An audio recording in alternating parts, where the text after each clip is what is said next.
जब धन के देवता कुबेर जी को यह आभास हुआ कि उनके लोभ के कारण ही लोभासुर उत्पन्न हुआ है, तो उन्हें अपनी भूल पर पश्चाताप हुआ, क्योंकि अब उनके कारण ही संसार के समस्त धन पर संकट आ सकता था। नहीं, अन्य किसी का नहीं है, ये सब मेरा है, मेरा है।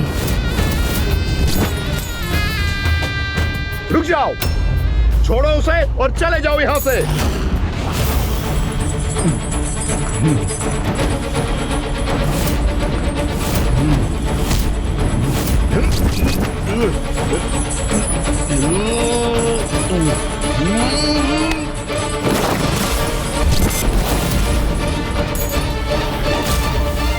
नहीं, छिपाओ मत, छोड़ो इन्हें। आप मुझे ये प्राप्त क्यों नहीं करने दे रहे हैं?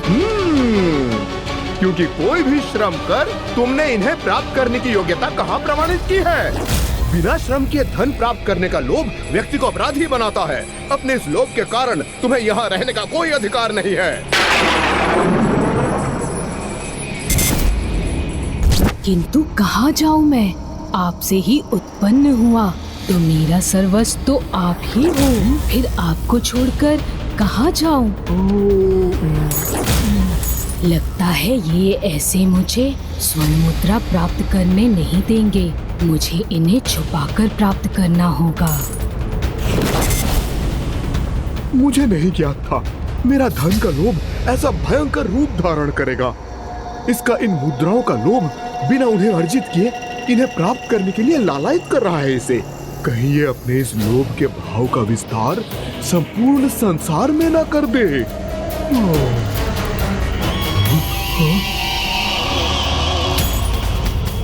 यदि आपकी यही इच्छा है कि मैं यहाँ से प्रस्थान करूँ, तो मैं चला जाता हूँ यहाँ से।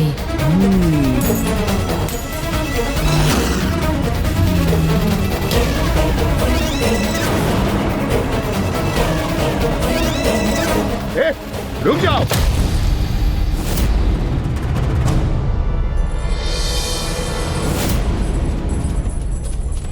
उन मुद्राओं को यहीं पे छोड़ दो, अन्यथा इसका अत्यंत भीषण परिणाम तुम्हें भुगतना होगा। और सुनो, अपना मुख मुझे कभी मत दिखाना। अब चले जाओ यहां से।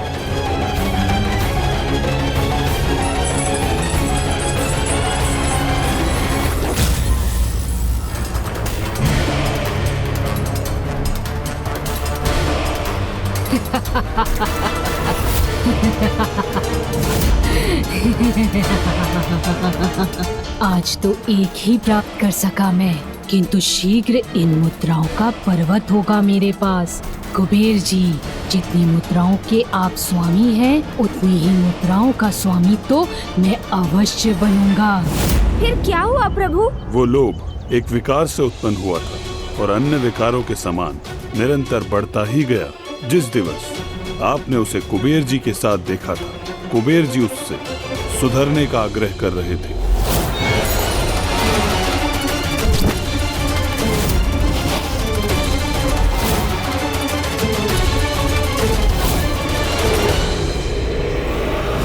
किंतु फिर वो कौन था प्रभु? किस विकार से उत्पन्न हुआ था जो उस वृद्धा माँ को उसके व्यसनी पुत्र से प्रताड़ित करवा रहा था? और मैंने उसी को माता पार्वती के साथ संवाद करते हुए भी देखा। वो एक अन्य अत्यंत भीषण विकार, मोह से उत्पन्न होने वाला दूसरा असुर था, जिसने माँ की ममता का रूप धारण किया था। ये वो मोह ही था जो आपके प्रति माता पार्वती की ममता बनकर आपके समक्ष प्रकट हुआ था। ये सत्य है गणेश जी, आपको जन्म देने के उपरांत माता पार्वती का आपके अपनी संतान के प्रति मोह ने उस ममता को उत्पन्न किया, जिस पर स्वयं उनका ही कोई नियंत्रण नहीं था। ऐसी ममता जो उचित और अनुचित का भी भेद भुला देती है। और जब माता पार्वती को ज्ञात हुआ कि आपका शीश आपके धड़ से विलग करने वाले और कोई नहीं स्वयं प्रभु महादेव है, तो एक अन्य विकार क्रोध ने उनको अपने वश में किया। और फिर ये दोनों विकार अपने चरम पर पहुंच गए, जिस कारण माता पार्वती ने महादेव को ही दोषी ठहरा दिया। उसके शीश को कैसे विलग किया आपने? क्रोध और मोह के विकारों के मिश्रण से ममता ऐसे चरम पर पहुंच गई कि उसके परिणाम स्वरूप जो नकारात्मकता उत्पन्न हुई, उसने छोटे कणों के रूप में प्रत्यक्ष रूप धारण करना आरंभ कर दिया। और फिर जब माता का क्रोध भी अपनी चरम पर पहुंचा तो उसी क्षण ममतासुर ने अपना आकार लेना आरंभ कर दिया था। आज कोई शेष नहीं रहेगा, सबका संहार करूंगी मैं। पार्वती, वो तुम्हारा ही नहीं, मेरा भी पुत्र था। हाँ, ये सत्य है पार्वती कि मेरे हाथ बहुत बड़ा अनर्थ हो गया है, किंतु मैं करता भी क्या, उसने विवश कर दिया था मुझे। हे देवादिदेव, मुझे मेरा पुत्र लौटा दीजिए, अन्यथा मेरे क्रोध का परिणाम सहने के लिए तैयार हो जाइए। और तब जब माँ की ममता से उत्पन्न उनका वो क्रोध और बढ़ा तो नकारात्मकता के उन बीज रूपी कणों को जीवन प्राप्त हुआ। मुझे मेरा पुत्र चाहिए, अन्यथा मेरी क्रोधाग्नि सारे संसार को भस्म कर देगी। इस प्रकार मोह विकार के चरम से उत्पन्न हुई ममता ने अपनी पराकाष्ठा पर पहुंचकर असीम क्रोध का रूप ले लिया। तो उसने अप्रत्यक्ष रूप से एक नकारात्मकता को उत्पन्न कर उसमें प्राण भर दी, और इसका आभास तब किसी को भी नहीं था। और फिर उस घृणित वातावरण में जिसने अपना आकार लेकर पनपना आरंभ किया, वो ममता के नकारात्मक स्वरूप के अतिरिक्त और कुछ नहीं था। और फिर अनेकों वर्षों के उपरांत वही जीव ममतासुर के रूप में प्रकट हुआ, और फिर अपने जन्म के उपरांत ममतासुर ने ममता के चरम के उस नकारात्मक भाव का विस्तार करना आरंभ किया, जिसके कारण माता पिता अपनी संतानों को उचित संस्कार सिखाने के स्थान पर उन्हें अपनी ममता से पथभ्रष्ट ही करने लगे, उन्हें विकारग्रस्त होने की अनुमति देने लगे। ये लो पुत्र, ये खा लो। नहीं नहीं खाना मुझे। पुत्र,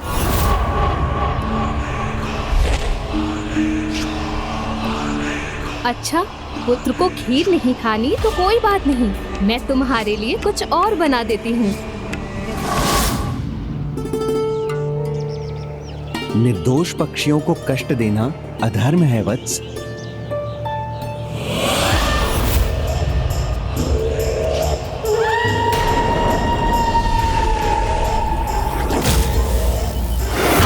मेरे पुत्र को इस प्रकार उलाहना नहीं दे सकते आप गुरुदेव।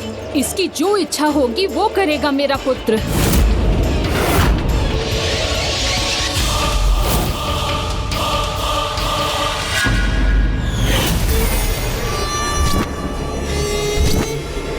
हाँ प्रभु, मैंने भी इसकी उपस्थिति में एक पुत्र के हाथों माँ को प्रताड़ित होते देखा था। हाँ, ये ममतासुर का ही प्रभाव है, जिससे एक माँ अपनी संतान की हर भूल और अपराध को क्षमा कर उसे उचित मार्ग दिखाने से चूक जाती है। इसलिए जब माँ पार्वती को उसके अस्तित्व का ज्ञान हुआ तो उन्होंने उससे भेंट की, जिससे वो ममतासुर को समझा सके और उसे यह अधर्म करने से रोके।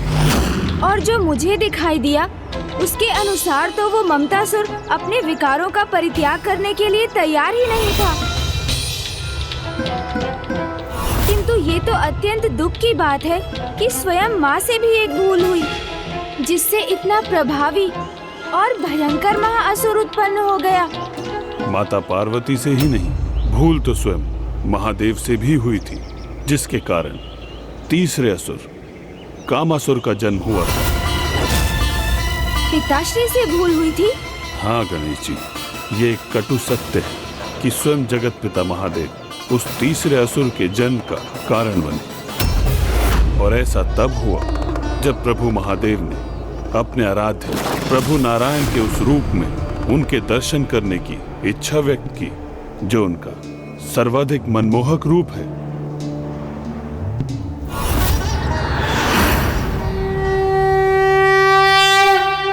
हे नारायण, आपकी मधुर मुस्कान से युक्त आपके प्रभु दर्शन पाकर समस्त संसार को ही नहीं अपितु मेरे हृदय को भी अपार सुख की अनुभूति होती है। और जब इस रूप में आपके दर्शन पाकर मेरा मन इतना हर्षित है प्रभु, तो आपके मोहिनी रूप की मधुर मुस्कुराहट के प्रभाव से तो असीमित दिव्यानंद का अनुभव अवश्य होगा। कदाचित एक दिवस ऐसा अवश्य आएगा जब मुझे भी आपके इस रूप के पूर्ण दर्शन पाने का अवसर प्राप्त होगा। कदाचित एक दिवस ऐसा अवश्य जब मुझे भी आपके इस रूप के पूर्ण दर्शन पाने के इस रूप के पूर्ण अवसर प्राप्त होगा।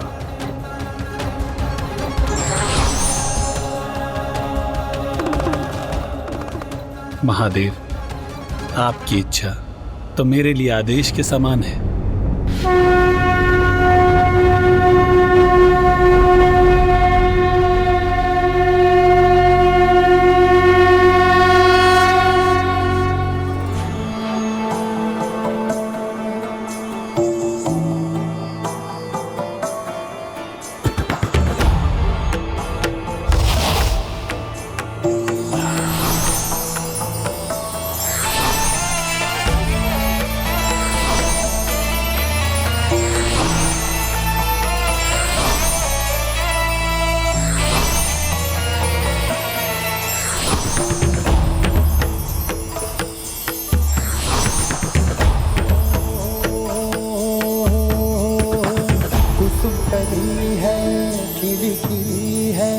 सुंदर छैल छबीली गौरांगी माधुर सजीली कामिनी नार नवेली रंग रंगीले होठ रसीले में बड़े कजरारे एक झलक जो देखे कोई तन मन जीवन हारे। प्रणाम प्रभु महादेव, मैं मोहिनी रूप में आपके समक्ष उपस्थित हूँ।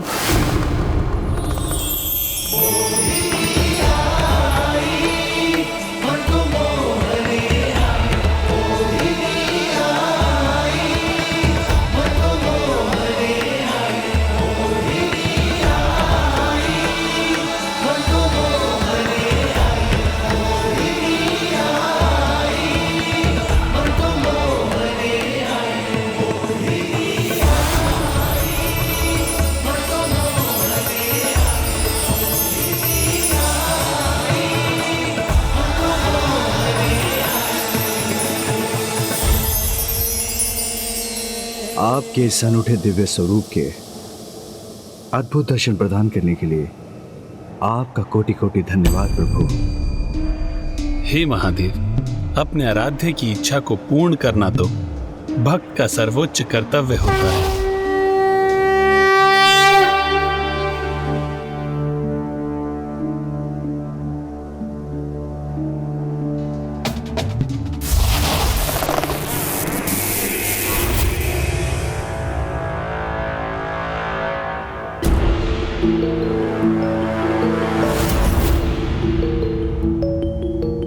प्रणाम महादेव, अब मुझे आज्ञा दीजिए।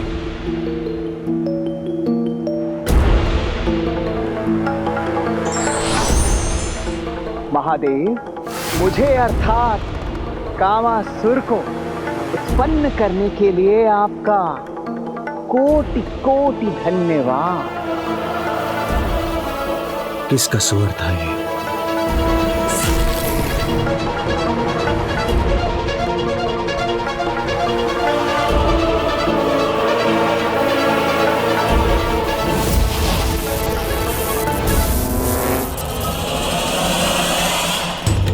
ये तो एक बहुत बड़ी भूल का परिणाम है, ऐसी भूल जो जगत के लिए अत्यंत विनाशकारी प्रमाणित होगी।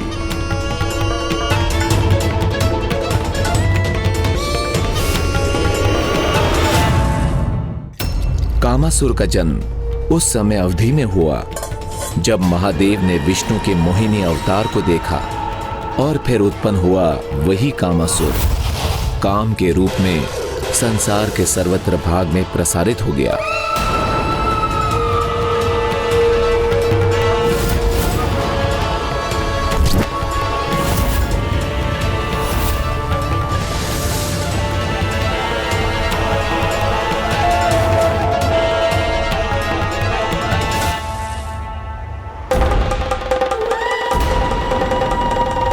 श्रीमान, सब्जी वापस क्यों रख रहे हैं? मुझे दीजिए ना।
और इस प्रकार महादेव से उत्पन्न होने वाला कामासुर संसार और समाज को काम भावना से दूषित कर उन्हें जीवन के उचित पथ से भ्रमित करने लगा। हाँ प्रभु, मुझे स्मरण है जिस दिवस मैंने उस कामासुर को पिताश्री के साथ देखा था, उसी दिवस वो एक भक्त को अपने दुष्प्रभाव से ग्रस्त कर प्रभु की आराधना से भटका रहा था।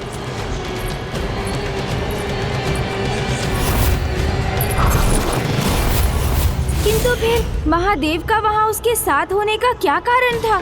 गणेश जी, उस दिवस प्रभु महादेव कामासुर को यही चेतावनी दे रहे थे कि वो संसार और समाज को अपने प्रभाव से दूषित करना रोक दे। किंतु उसके हाव भाव से तो ऐसा ही लग रहा था कि वो पिताश्री की चेतावनी के उपरांत भी अपने स्वभाव और आचरण में तनिक भी परिवर्तन लाने के लिए तैयार नहीं था। हाँ गणेश जी, विकार एक बार जागृत हो जाए, उन्हें बढ़ने का अवसर प्राप्त हो जाए तो फिर उन्हें शांत करना अत्यंत कठिन होता है। और ये तीनों भी अपने स्वभाव और आचरण में कोई परिवर्तन लाने के लिए न तो तैयार थे, न ही इसके लिए उन्हें कोई विवश कर सकता था, क्योंकि इन तीनों असुरों का जन्म होने के कुछ समय उपरांत जब प्रथम बार इनकी भेंट हुई तो हम तीनों विकार साकार और आकार तो हो गए। साकार हो गए हैं तो अपना कार्य भी करेंगे। हाँ, करेंगे ना। विस्तार अपने अपने विकारों का।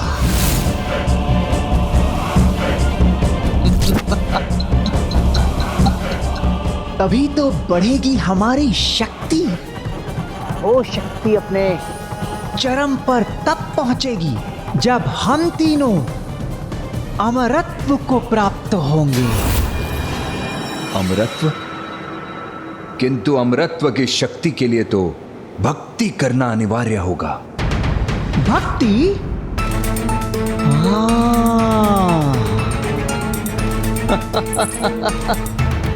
अब समझ में आया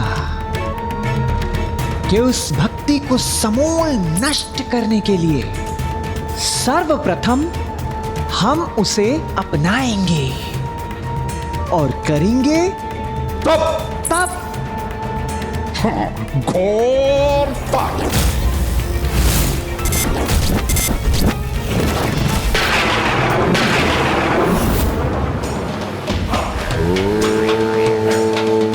नमः शिवाय।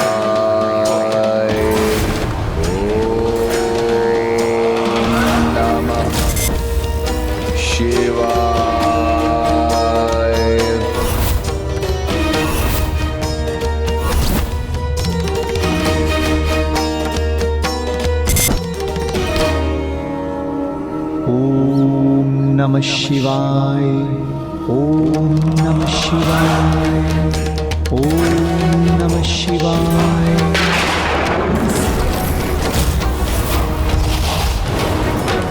ओम नमः शिवाय, ओम नमः शिवाय, ओम नमः शिवाय, ओम नमः शिवाय, ओम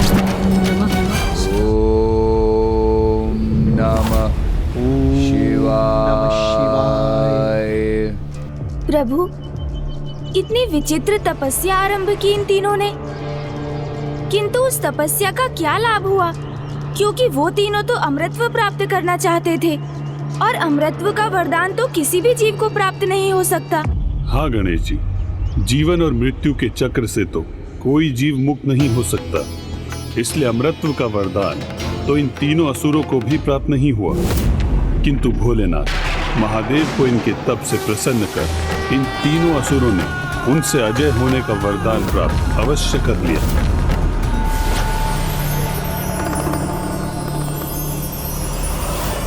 ओह, अब मुझे ज्ञात हुआ प्रभु, ये तीनों असुर पिताश्री के वरदान से सुरक्षित होकर अजय हो गए थे, इसलिए शक्ति से उन्हें क्षति पहुंचाकर पराजित करना असंभव था।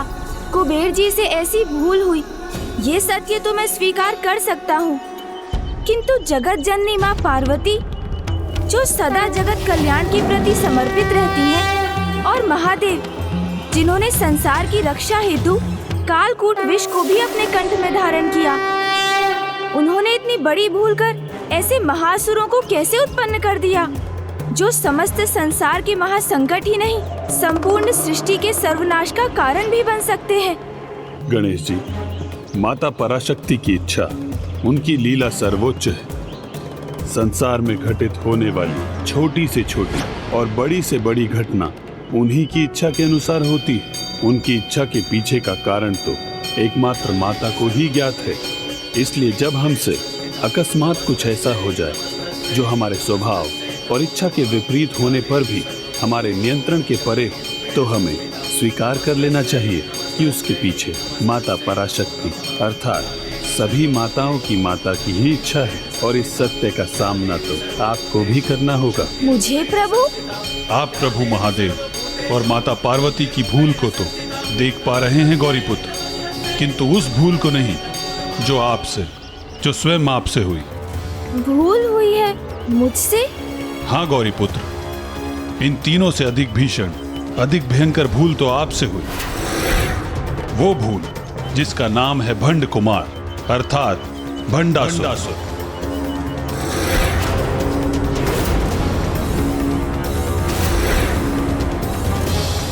ओम नमः शिवाय, ओम नमः शिवाय, ओम नमः शिवाय, ओम नमः शिवाय, ओम नमः शिवाय, ओम नमः शिवाय, ओम नमः शिवाय, ओम नमः शिवाय।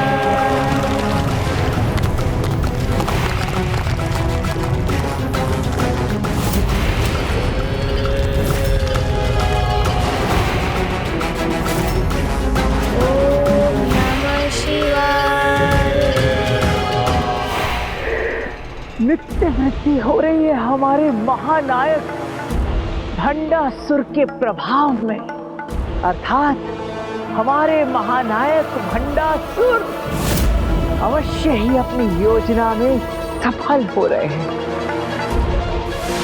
ओम नमः शिवाय।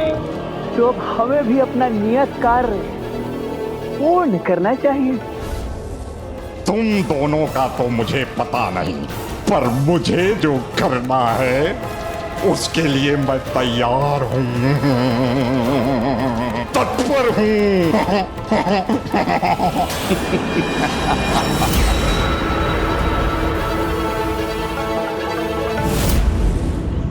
आपने जिस भंडासुर का सृजन किया है, जिसे जीवन प्रदान किया है, वो तो सभी असुरों से कहीं अधिक भयंकर, कहीं अधिक सर्वनाशी है। उसके समक्ष तो हिरण्याक्ष, हिरण्यकश्यप, ताड़कासुर, महिषासुर, शुंभ निशुंभ, मायासुर, दुर्गमासुर जैसे महासुर भी अत्यंत तुच्छ प्रतीत होंगे, क्योंकि ये भंडासुर और इसकी दुष्टता का भयानक प्रभाव उन सभी असुरों से अनेक गुना अधिक होगा। भूत, वर्तमान, भविष्य के सभी असुर यदि एक साथ भी आ जाएं, तो भी एकमात्र असुर उनसे कहीं अधिक शक्तिशाली, कहीं अधिक दुष्ट, अधिक दुराचारी, क्रूर और अधर्मी होगा। अर्थात ये तो सर्वनाश का ही पर्याय होगा।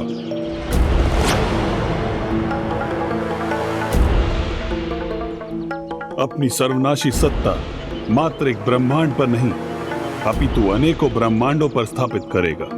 एक छत्र अंधकार रूपी साम्राज्य होगा इसका, और उस साम्राज्य का विस्तार एक बार होगा तो वो निरंतर बढ़ता ही जाएगा।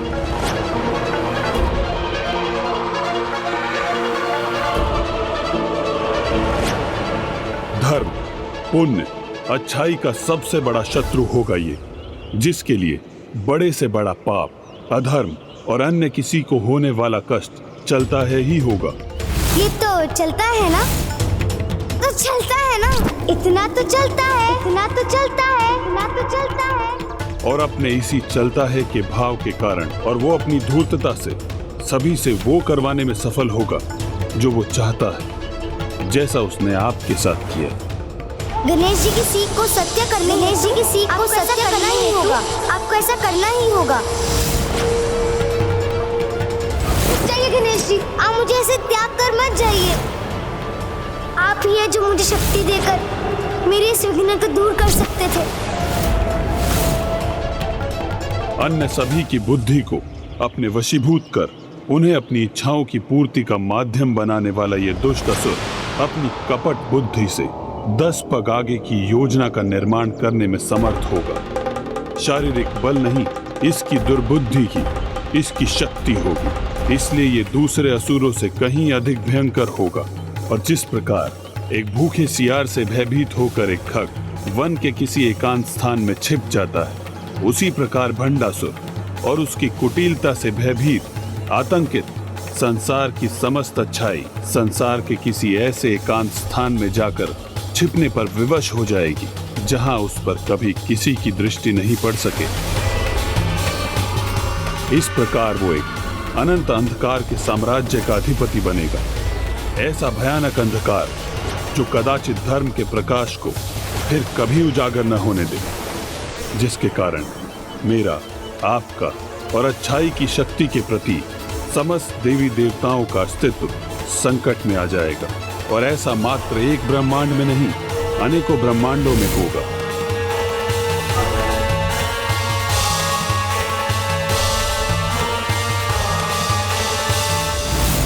मुझसे इतनी बड़ी भूल हो रही थी, किंतु फिर मुझे इसका आभास क्यों नहीं हुआ? गणेश जी, आपके इस प्रश्न का उत्तर भी माता पराशक्ति की लीला में ही निहित है। यदि बिना ज्ञात हुए हमारे नियंत्रण के बाहर हमसे कोई ऐसी बड़ी भूल होती है, तो वो भी माता पराशक्ति की इच्छा से ही होती है। प्रभु, माता पराशक्ति की लीला अपरंपार है, अज्ञात है, किंतु क्या माता अपनी इस लीला से मेरी ही परीक्षा हेतु इस महासंकट रूपी महाअसुर भंडासुर से मुक्त होने का उपाय ढूंढने के लिए प्रेरित कर रही हैं? मुझे विश्वास है प्रभु कि माता ने इसीलिए मेरे मन में प्रश्न उत्पन्न किए और उन प्रश्नों के उत्तर पाने आपके पास भेजा। तो मैं भी इस अंधकारी भंडासुर को रोकने का अथक प्रयास करूंगा। आप कृपा कर इस कार्य में मेरा मार्गदर्शन करने की कृपा करें प्रभु। मुझे कोई उचित उपाय सुझाएं। गणेश जी, लोभ, मोह, काम, क्रोध, मद और मात्सर्य, ये 6 महाविकार जो भंडासुर की शक्ति के स्रोत हैं, जब ये पूर्ण रूप से उसमें समाहित होंगे तभी सर्वशक्तिशाली बनेगा वो। किंतु जन्म से उसमें 3 विकार अर्थात क्रोध, मद, मात्सर्य ही उपस्थित हैं। लोभ, मोह, काम की शक्ति वो लोभासुर, ममतासुर और कामासुर को अपने भीतर धारण करने पर ही प्राप्त करेगा। और ये तीनों भी तब तक अपने स्वामी को शक्ति प्रदान करने हेतु किसी न किसी प्रयास में अवश्य तत्पर रहेंगे। इसलिए यदि भंडासुर को सर्वशक्तिशाली अपराज्य भंडासुर बनने से रोकना है तो आपको इन तीनों असुरों को रोकना ही होगा। मैं ऐसा अवश्य करूंगा प्रभु। लोभासुर, ममतासुर और कामासुर को भंडासुर का भाग बनने से अवश्य रोकूंगा मैं। जो भूल मैं कर चुका हूँ उसे सुधारने का तो एक ही उपाय है मेरे पास। इसलिए हे प्रभु, मुझे आशीष दीजिए कि मैं किसी भी प्रकार इन तीनों असुरों द्वारा भंडासुर को पूर्ण होने से रोकने में सफलता प्राप्त करूं।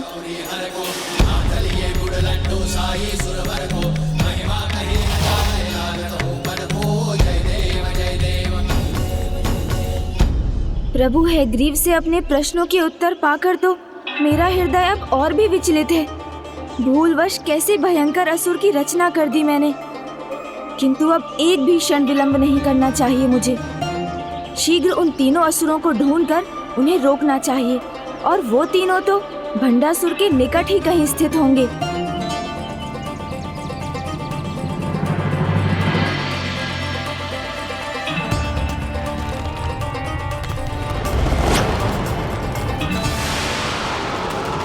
कम अवधि में ही इतने अधिक तपोबल का संचय कर लिया इस भंडासुर ने। इस प्रकार तो प्रभु हयग्रीव की भविष्यवाणी सत्य हो जाएगी। मुझे शीघ्र ही कुछ करना होगा। गणेश, शीघ्र मेरे साथ चलो अनुज, क्योंकि देवताओं को हमारी अत्यंत आवश्यकता है। क्योंकि अनुज, देवताओं पर एक अज्ञात संकट छाया है। किसी ने देवताओं के अमूल्य रत्न चुरा लिए हैं। वो रत्न जो उनकी शक्ति के स्रोत है। और इतना ही नहीं अनुज, उस धूर्त चोर ने सभी इच्छाओं की पूर्ति करने वाले कल्प वृक्ष, माता कामधेनु और दिव्याश्व, उच्च श्रेवा का भी अपहरण कर उसे अपने साथ ले गया है।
चुरा लिया, उठा लिया मैंने देवताओं के इन अनमोल रत्नों को।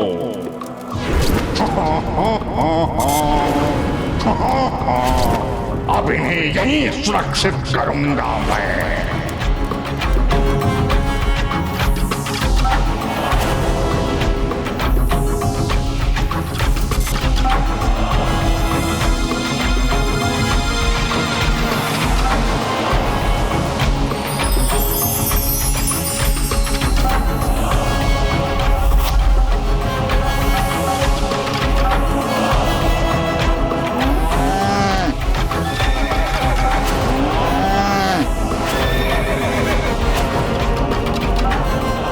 मेरा कार्य संपन्न हुआ। किसका कार्य हो सकता है? ना तो इसका किसी को ज्ञान है और ना ही कोई संकेत। देवताओं के अनुसार भी ये सभी रत्न अचानक ही स्वर्ग से अदृश्य हो गए,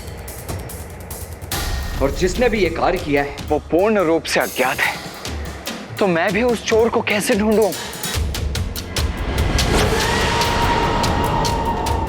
मुझे इन पद चिन्हों को देखकर कुछ आभास हो रहा है। ओम नमः शिवाय।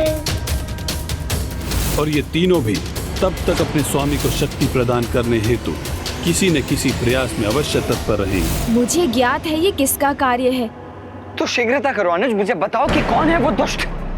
वो दुष्ट उन तीनों दुष्टों में से ही कोई एक है।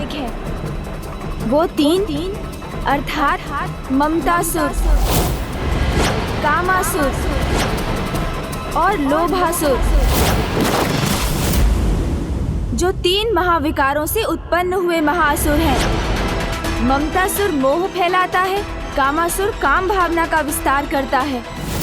चोरी हुए इन तीनों रत्नों से इन दोनों का तो कोई संबंध नहीं लग रहा, तो शेष रहा वो लोभासुर। वो समय शीघ्र आएगा जब हमारे महानायक भंडासुर की तपस्या संपन्न होगी। तब उन्हें इन सभी रत्नों की भेंट देकर उनका सर्वाधिक प्रिय शिष्य बनूंगा मैं।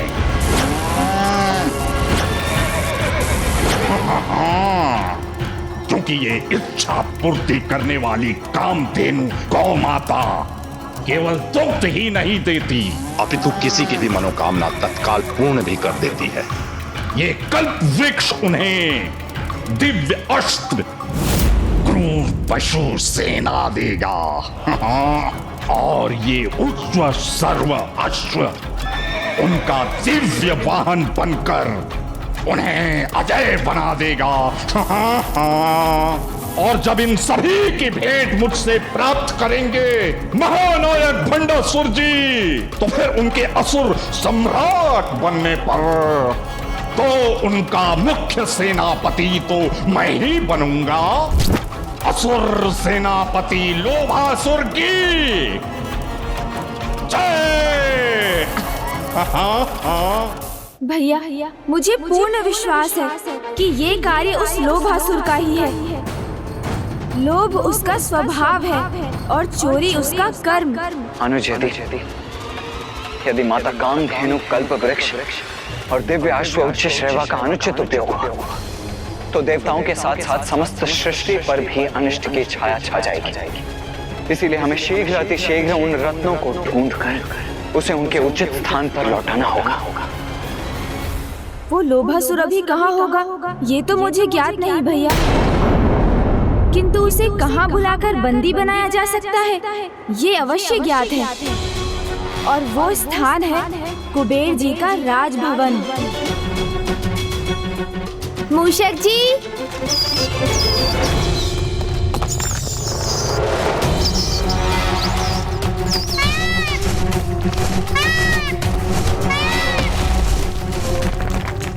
ओम नमः शिवाय। मैं तुम्हारे असुर सेवकों को तुम्हें और अधिक शक्तिशाली बनाने की अनुमति कदापि नहीं दूंगा भंडासुर। ओम नमः शिवाय।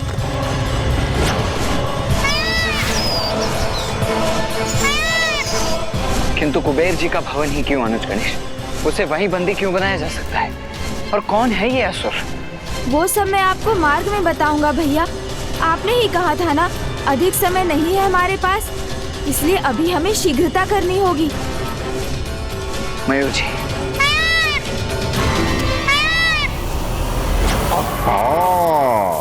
कैसे भूलूं मैं? ये सभी तो मेरी संपूर्ण इच्छाएं अभी पूरी कर सकते हैं। कुबेर जी के समान धन कोष मान सकता हूं मैं। हाँ,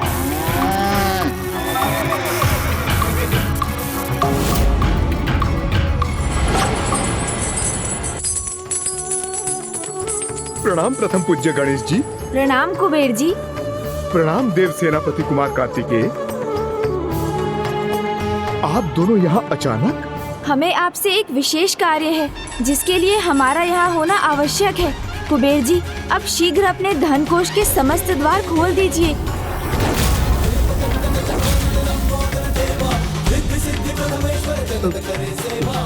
कदाचित मुझसे सुनने में कोई भूल हुई है, अन्यथा क्या मैं ज्ञात कर सकता हूँ कि गणेश जी आप मुझे ऐसा अनुचित आदेश क्यों दे रहे हैं?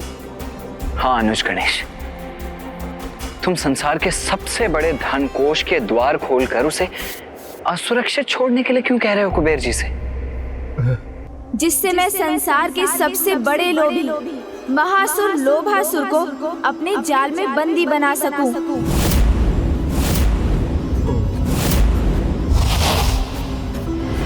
कुबेर जी, लोभासुर से तो परिचित है ना आप?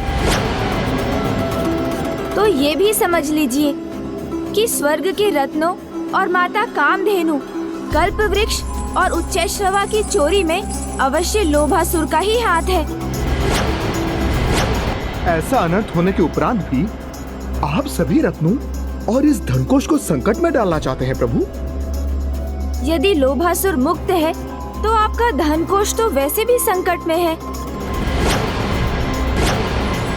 क्योंकि जो चोर स्वर्ग से रत्न चुरा कर ले जा सकता है तो कभी ना कभी आपके धनकोष का धन चुराने भी अवश्य आएगा।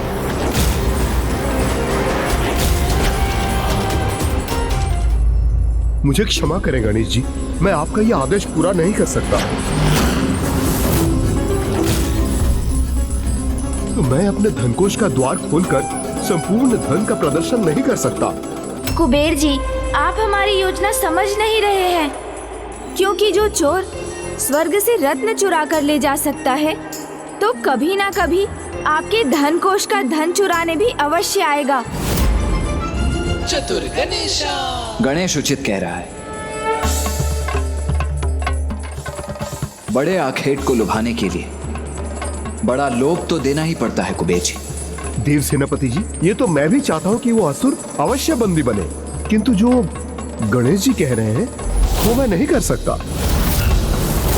मैं तो मात्र इस धनकोष का संरक्षक हूँ, इसका स्वामित्व तो माता लक्ष्मी का है।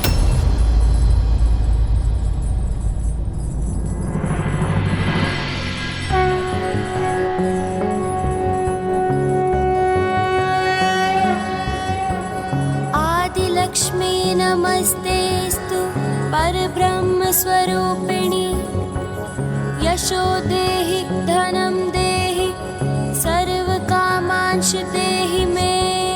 आदि लक्ष्मी नमस्तेस्तु परब्रह्म स्वरूपिणी यशो देहि धनं देहि सर्व कामांश देहि मे।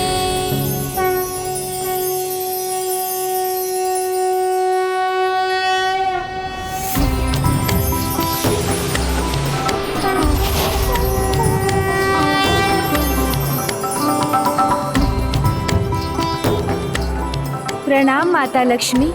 प्रणाम माता लक्ष्मी। प्रणाम माता लक्ष्मी। क्या हुआ पुत्र गणेश, तुमने मेरा आवाहन क्यों किया? माता, मेरा अनुरोध है कि आप कुबेर जी को अपने धनकोष के द्वार खुले रहने देने की अनुमति प्रदान करें, क्योंकि यही एक युक्ति है जिससे हम उस चोर को बंदी बना सकेंगे जिसने स्वर्ग लोक से वहाँ के रत्नों को चुराया है। तुम्हारे इस निवेदन को मैं अवश्य स्वीकार करूंगी पुत्र गणेश, किंतु तुम्हें मुझे एक वचन देना होगा कि इस धनकोष को किसी भी प्रकार की कोई क्षति नहीं होगी, उसे सुरक्षित रखना होगा तुम्हें।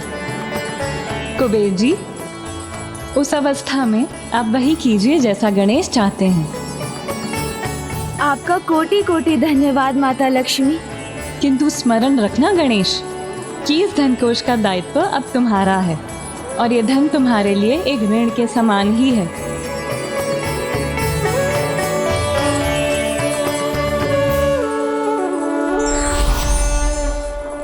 अनुज गणेश, अपनी युक्ति पर एक बार पुनः विचार कर लो, क्योंकि कई रत्नों से तो हम पहले ही हद हो चुके हैं।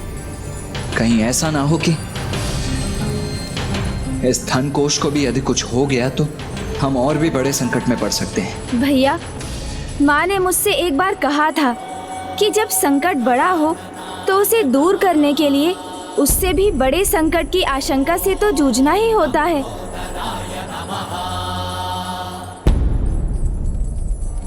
कुबेर जी, अब तो माता लक्ष्मी की अनुमति भी प्राप्त हो चुकी है, तो अब धनकोष के समस्त द्वार खोलकर इसके प्रकाश को चारों दिशाओं में फैलने दीजिए, जिससे वो आकर्षित होकर वो चोर लोभी लोभासुर यहाँ पहुँच जाए।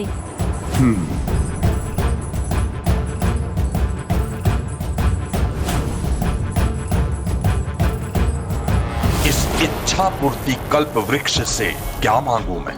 कुबेर जी के समान धन कोष मांग सकता हूं मैं। हाँ,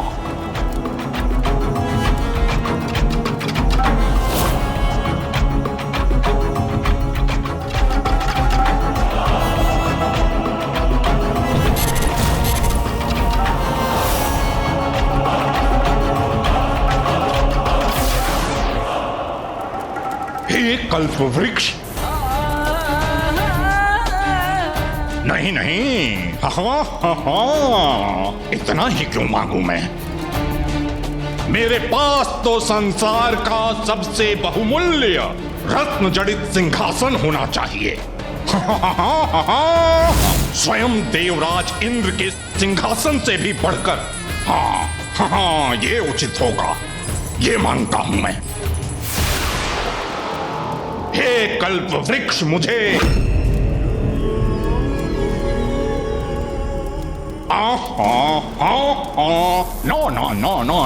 नो, रत्न जड़ित सिंहासन ही कहां पर्याप्त है, उसके साथ तो एक स्वर्ण भवन भी मुझे चाहिए।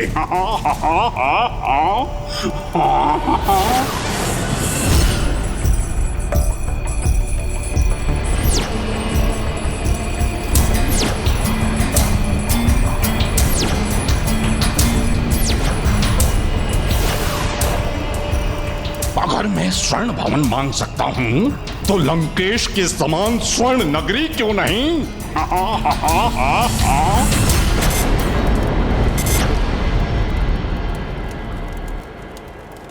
ये भी उचित नहीं है। स्वर्ण नगरी तो लंकेश की है, मेरा तो संपूर्ण भूमंडल होना चाहिए जिसपे एक क्षत्र मेरा शासन हो। यही मांगता हूं मैं कल्प वृक्ष से।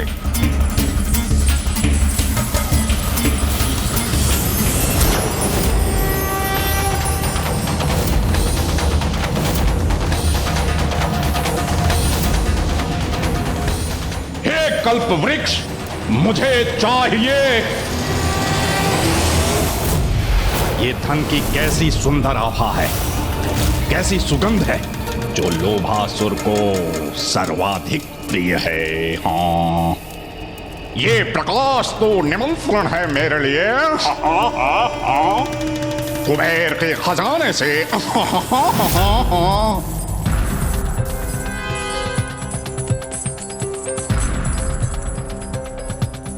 आप चिंता मत कीजिए कुबेर जी, वो दुष्ट अपने लोभ को कदापि नियंत्रण में नहीं रख सकेगा।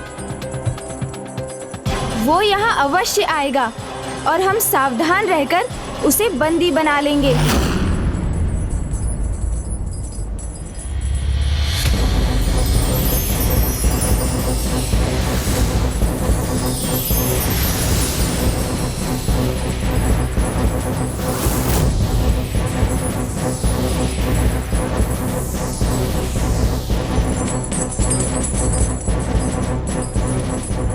भैया, अब अत्यधिक सावधान रहने का समय है, क्योंकि कोई अन्य यहाँ आए ना आए, वो दुष्ट लोभासुर इस धन के आकर्षण से अवश्य खींचा चला आएगा। हाँ, धन पाने का निमंत्रण। लोभासुर को कोई उसके सबसे प्रिय भोज का निमंत्रण दे तो वो कैसे अस्वीकार कर सकता है? कर ही नहीं सकता। लो, निमंत्रण पाया तो लोभासुर आया। ऐसा लगता है कि मेरे जन्मदाता बहुत ही अधिक दान प्रिय हो गए हैं, अपना सर्वस्व मुझे दान देना चाहते हैं। कल्प वृक्ष और कामधेनु तो मेरे पास हैं, उनसे तो अपनी इच्छा कभी भी पूरी करवा सकता हूँ। परंतु अभी तो समय है मेरे जन्मदाता कुबेर के धन पे अधिकार प्राप्त करने का।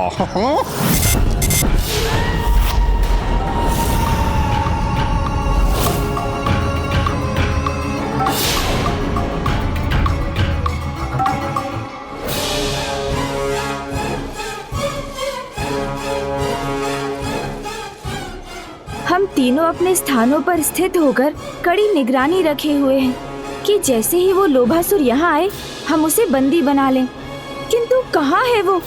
अभी तक आया क्यों नहीं?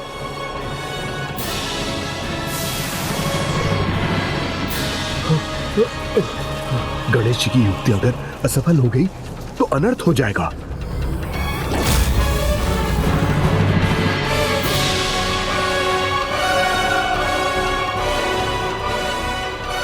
गणेश, कुबेर जी, सूर्यास्त का समय हो गया है, इसलिए अब हमें और भी सतर्क रहना होगा।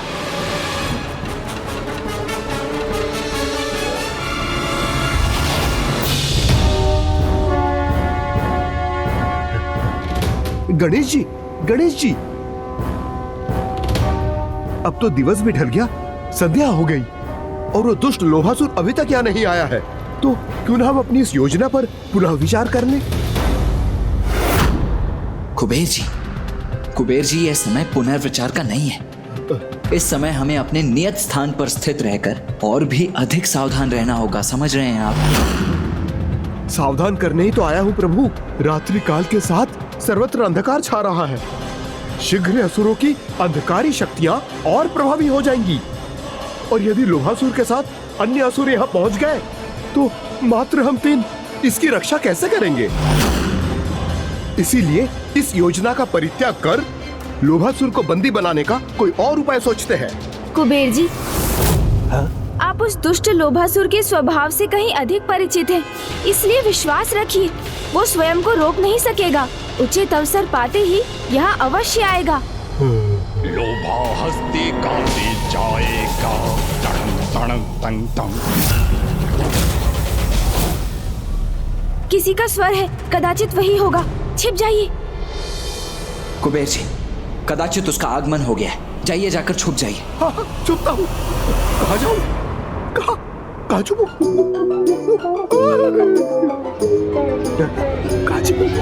कहाँ छुपूं?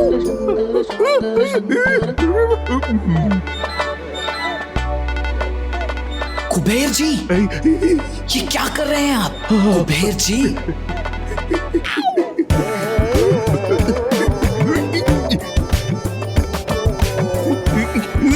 कुबेर जी, किसी उचित स्थान पर जाइए, यहाँ कैसे छुपेंगे आप?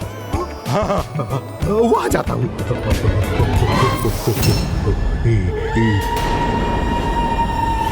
लोभा हस्ती गाते जाएगा, तड़ंग तड़ंग तंग तंग, कुबेर का सारा धन चुराएगा। ये तो लोभा अर्थात वो दुष्ट लोभासुर ही है। मायावी खोपड़ी में छुपाएगा।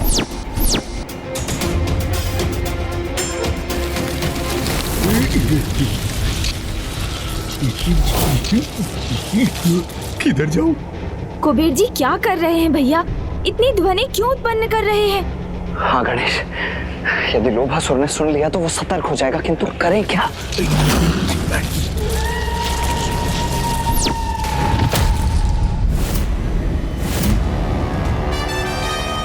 ये ध्वनि मेरे निकट देखता हूँ, क्या अथवा कौन है इस ध्वनि का स्रोत?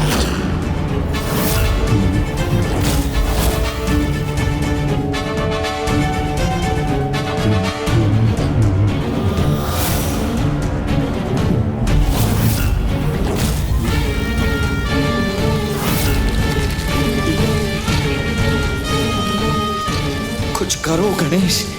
कुबेर जी का विशालकाय उदर तो पूर्ण रूप से दृष्टिगोचर हो रहा है।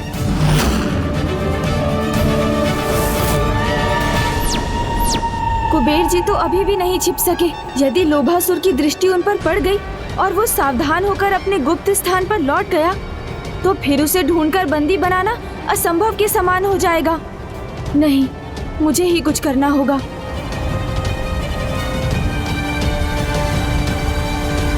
लोभा हंसते गाते आएगा।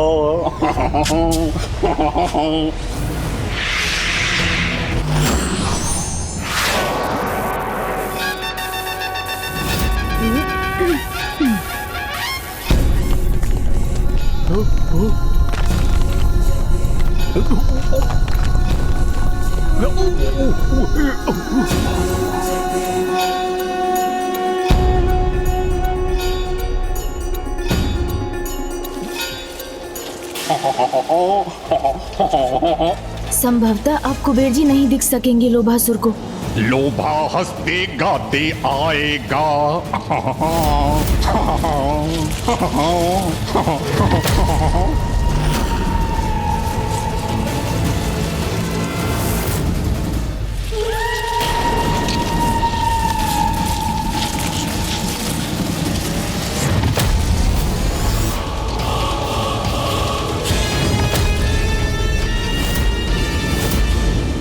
लोभा कुबेर का सारा धन चुराएगा।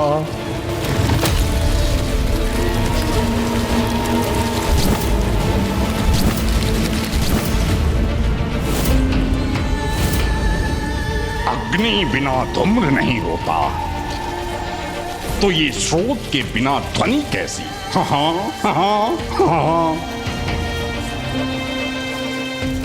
कुछ भी हो, लोभासुर इस ध्वनि का स्रोत ज्ञात करके ही रहेगा।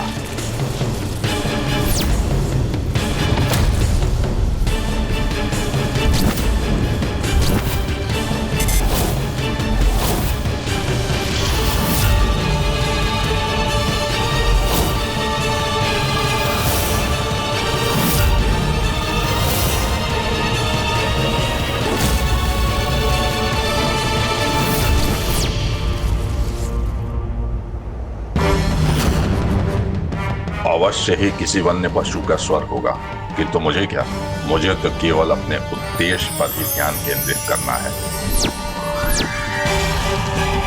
कुबेर जी का संपूर्ण संकोच और उसका अद्भुत प्रकाश मेरे समक्ष, और द्वार भी खुले हुए हैं।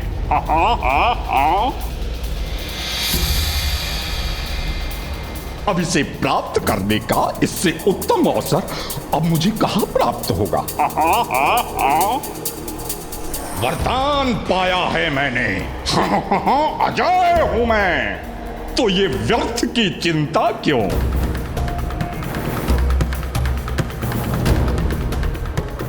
वन है ये, यहां तो ध्वनियां होती ही रहती हैं, इसलिए निर्भय होकर आगे बढ़कर इस धन को प्राप्त करना चाहिए मुझे।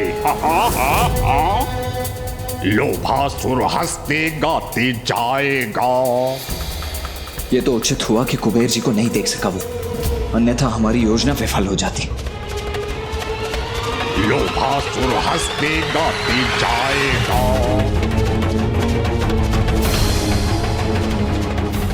कुबेर जी, अब आप वहीं स्थिर रहिएगा, तनिक भी मत हटिएगा अपने स्थान से। इस दुष्ट लोभासुर को हम बंदी अवश्य बना लेंगे। सुर हंसते गाते आएगा, लोभा कुबेर का सारा धन चुराएगा, मायावी खोपड़ी में छुपाएगा। लोभा हंसते गाते आएगा।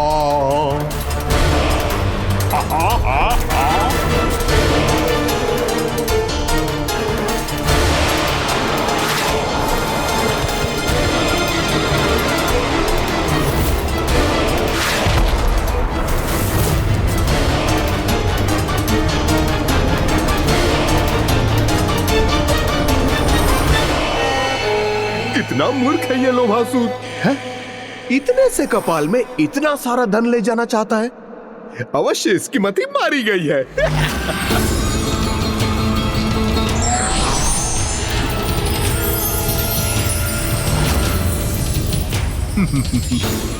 अब मुझे कोई चिंता नहीं है। यदि ये यहां से कुछ ले जाने में सफल हो भी गया तो मात्र इस कपाल भर धन ही तो ले जाएगा।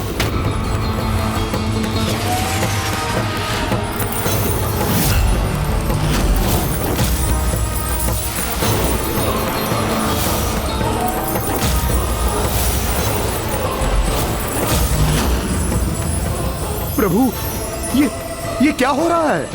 सभी रत्नों आभूषणों का आकार घटाकर अपने इस मायावी कपाल में खींच रहा है तो इसी प्रकार इस दुष्ट ने स्वर्ग के कई रत्न, माता कामधेनु, कल्प वृक्ष और दिव्य अश्व उच्च श्रेवा का भी अपहरण किया होगा, उनका आकार छोटा करके।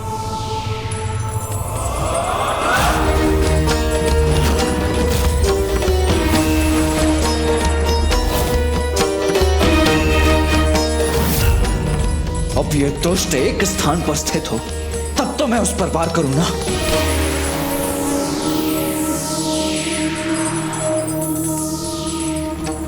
इस प्रकार तो ये यहाँ का समस्त धन कोश ही चुरा कर ले जाएगा अपने साथ। गणेश जी, कुमार कार्तिकी जी, आप दोनों प्रतीक्षा क्यों कर रहे हैं? चोर आपके समक्ष है, उसे शीघ्र बंदी बना लीजिए, अन्यथा ये अपने आशय में सफल हो जाएगा। कुछ कीजिए प्रभु।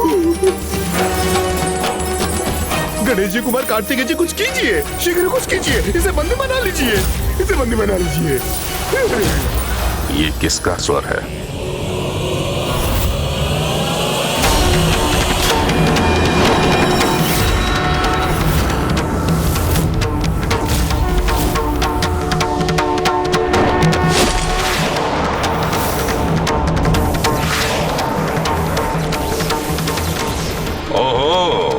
बंदी बनाना चाहते हैं मुझे, तो बनाइए बंदी मुझे मेरे इस रूप में। अरे ये क्या, भैया के अस्त्र का तो इस पर कोई प्रभाव ही नहीं हुआ।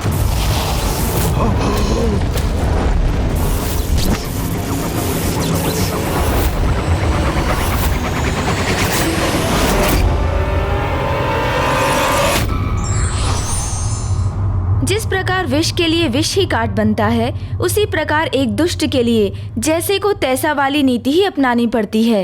विघ्नहर्ता श्री गणेश के अद्भुत शक्तियों से भरे वीडियोस देखने के लिए चैनल को सब्सक्राइब करना न भूलें और साथ ही बेल आइकॉन भी दबाएं।